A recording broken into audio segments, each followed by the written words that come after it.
चरणकमलमिव मनसि लसतु मम नित्यम्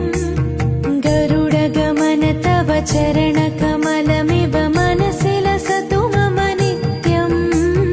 मनसि लसतु मम नित्यम्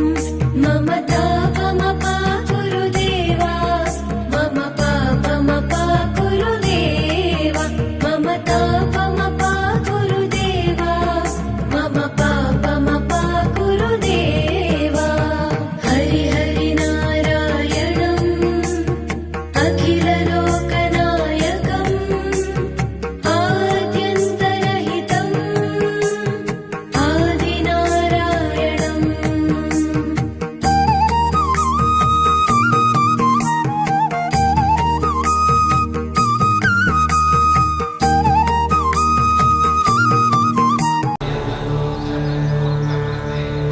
कमलायतलोचन लोकपते विजयी भव वेङ्कटशैलपते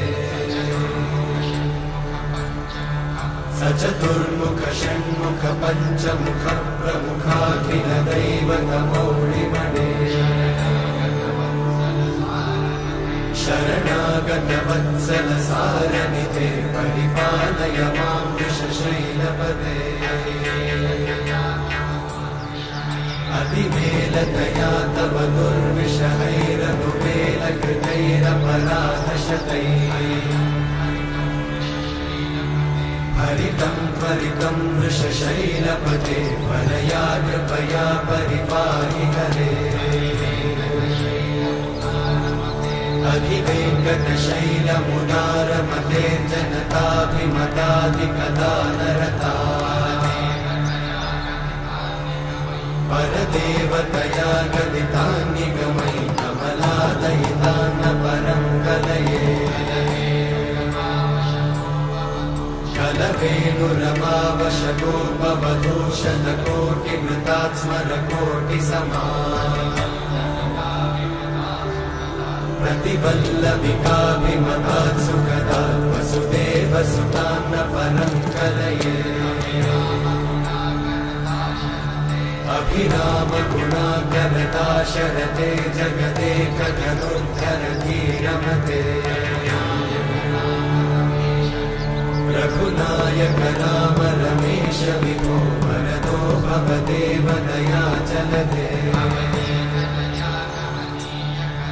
अवनीतनया कमनीयकरं रजनीकरचारुमुखाम्बुरुहम्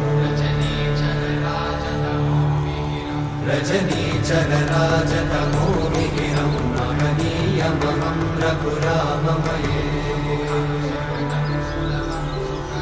सुमुखं सुहृदं सुलभं सुखदं स्वनुजं च सुखाय ममोघशरम् अपहाय रघुत्वहमन्यमहं न कथञ्चन कञ्चन जातु भजे